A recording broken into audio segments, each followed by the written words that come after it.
Hello friends, my name is Hiral Koshti. I am from Oxford GPSC UPSC Academy by Professor Hemang Bhatt sir. આજનો મારો topic છે આયુષ્યમાન ભારત યોજના અને પંચવટી યોજના.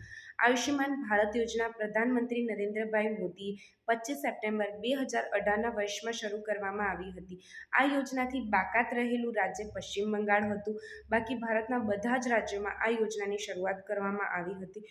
આ યોજનાના 3 નામ છે: મોદી કેર યોજના, પ્રધાનમંત્રી જન આરોગ્ય યોજના તથા નેશનલ હેલ્થ પ્રોટેક્શન મિશન યોજના પણ છે. આ યોજના અંતર્ગત હૃદય, કિડની જેવા અંગોનું સારવાર, તપાસ, નિદાન, ઓપરેશન કરવામાં આવે છે તથા ડાયાબિટીસની સારવાર અને નિદાન કરવામાં આવે છે અને આ બધી સેવાઓ નિઃશુલ્ક કરવામાં આવે છે. આ યોજનાના સીઈઓ ઇન્દુ ભૂષણ છે. લાભાર્થી પરિવારને એક વીમા કવચ પૂરું પાડવામાં આવે છે.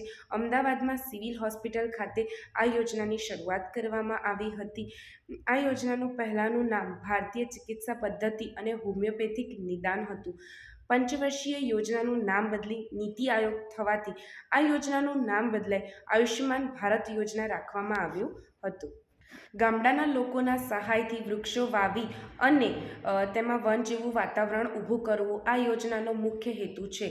આ યોજના અંતર્ગત ગામડામાં રહેલા જૂના મંદિરો, અન્ય સ્થળોનો વિકાસ થશે તથા તેનો સામાજિક આર્થિક પણ ગામડાનો વિકાસ થતો જોવા મળે છે.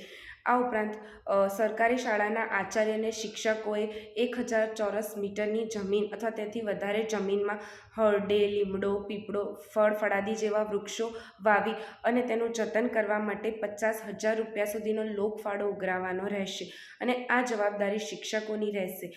બગીચા ફરતે સુંદર વાડ કરવાની રહેશે, પ્રવેશદ્વાર કરવાનો રહેશે, ચાલવા માટે વોકિંગ ટ્રેક બનાવવાનો રહેશે. આ માટે વન કર્મચારી તથા પર્યાવરણ વિભાગના કર્મચારીની મદદ લેવામાં આવે છે.